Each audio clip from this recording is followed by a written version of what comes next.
Oh, people said this. Hassan said America deserved 9/11. Now he's going to grandstand about, but 8 years ago he said race mixing was wrong. Get the out of here, you fucking poser, you fucking faggot poser. I'm so sick of these posers, man. Well. Hasan Piker, also known as Chunky Yogurt, or as we like to call him, Chunky Yogurt's nephew, by the way, comment Chunky Yogurt for the algo. He had some things to say about Nick, and then Nick saw it, Nick Fuentes, of course, and he went off in a fiery rant. Let's just get straight into this. And first, we will start off with what Hassan had to say. Becoming increasingly more dangerous at a time when there is a real need by the left, by liberals, for bold anti-Trump, anti-fascist voices. And a skilled orator is capable of taking advantage of that void in discourse by routinely undermining Trump, routinely attacking Trump from an understandable perspective, from a real genuine and valid point of critique, to draw the attention and gain popularity and gain charitability amongst a broader audience, to then slam in and normalize this somewhat effective, dangerous race realist framework.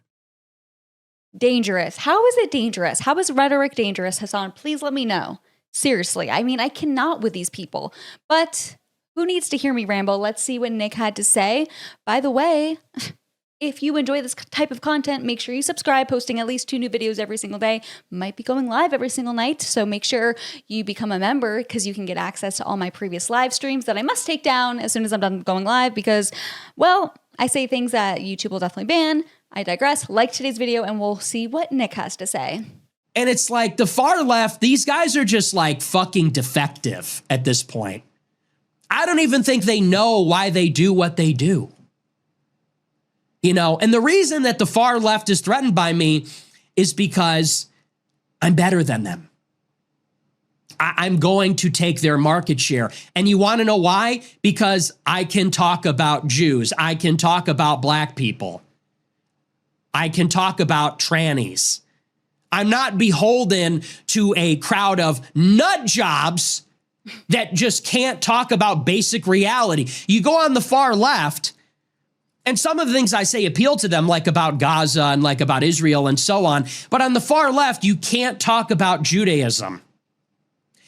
You don't think that the far-right Jewish extremists in Israel, like Meir Kahane, who said that all non-Jews should be enslaved or killed, you don't think that has something to do with what's happening there? You don't think that Bezalel Smotrich and Ben Gvir, you don't think that their religious Zionism has anything to do with that? We can't talk about that? Like they're handicapped by these rules, these like constraints that they imposed on themselves a long time ago. This like wokeism. Mm-hmm. Same goes with black people. You know, they want to talk about the working man, the working class. Okay, communist fuckface. Inflation is killing all of us. Wages are stagnant. Housing is getting expensive for me. My homeowner's insurance has doubled in the past 4 years. Seriously. Everything. I exclusively eat McDonald's and fast food. It's tripled. Yeah, I've noticed that too. If you go out to eat anywhere, it's so much more expensive. And my husband's always like, why is the damn grocery bill so high? And listen, the grocery bill's not as high as Hunter Biden, of course. However, and I'm not trying to be a boomer con being like, oh my gosh, grocery prices are so high. But it is so hard to do a weekly grocery order, $100 or less. It's impossible, actually. So this is a true reality, honestly. Okay, working class heroes. Okay, spokesman of the proletariat. You explain to me why I can't talk about how we're all broke, we can all barely get by. We want to go enjoy our weekend when we're done with work, and we're getting mugged and carjacked. You have package thieves. Really quick, guys, can you comment below which race in America is responsible for the most carjackings? Just a wild guess. And I'll give you a hint. It's blacks. Stealing any Amazon package that lands on your doorstep. Wait, sorry, I know I keep cutting it off, but this is so true. Literally on my Nextdoor app and the Ring app, there's constantly like old white people, posting video clips of black Amazon drivers literally delivering a package, taking a little photo, being like #delivered, and then running away with it. It is so funny. That's so true. Oh, It happened to me a few days ago, and it's always the usual suspects. yep. Asians. So you're a spokesman for the proletariat, the working man, the working class. Well, who do you think is getting abused here by these violent black adolescents in a city like Chicago or New York? Who's making it unaffordable to live there? Why do you think we can't go on public transit? And therefore need to have a car service. Why do you think it's so expensive to live in the city? Because the whole South Side and half the West Side is uninhabitable. Why? Yep. Because of violence. It's like, so the reason that the far left is terrified is because they are kind of clocking some of the issues, but they're completely constrained by woke and liberal ideology. And I know they don't identify as liberal, but that on some level, that's what it is. This like blank slateism. They're absolutely constrained. They can't talk about the real issues here. So when they talk about Israel, they have to talk about settler colonialism. They cannot talk about the Jewish crime syndicate that runs America and is in bed with Israel. They cannot talk about black crime. They have to talk about black and brown bodies and an unarmed black man was killed. It's like, brother, have you been to this fucking city?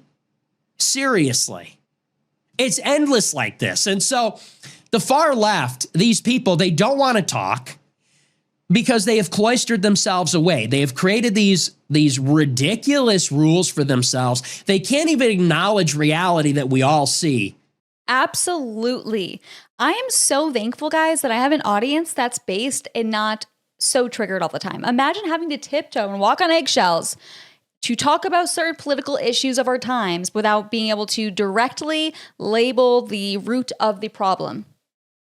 How exhausting. And it's like, look, you could be a communist and talk about how black people are predators in Chicago here. You can be a communist and talk about how religious Judaism, Jewish identity, well, first of all, it happens to be very bourgeois in many ways, but also happens to be a big root cause of what's happening in Gaza and many of the things in America. They know that they would not survive the encounter. That's why they run and hide. Hasan Piker runs and hides because communism would not survive an encounter with the far right. It just wouldn't. So all that sentimentalism, all that. That's why the far right's taking over, bitches. Buckle up, gays, okay? We're taking over. Bleeding heart bullshit about free healthcare. Okay, we'll give you free healthcare too. I don't really care that much. I want to close the borders. I want to stop being harassed on the train. I want to be able to live in most of the city and not have it be a war zone. I don't want to have our country run by an Israeli fifth column, a Jewish fifth column. You would not survive that encounter, and you know that.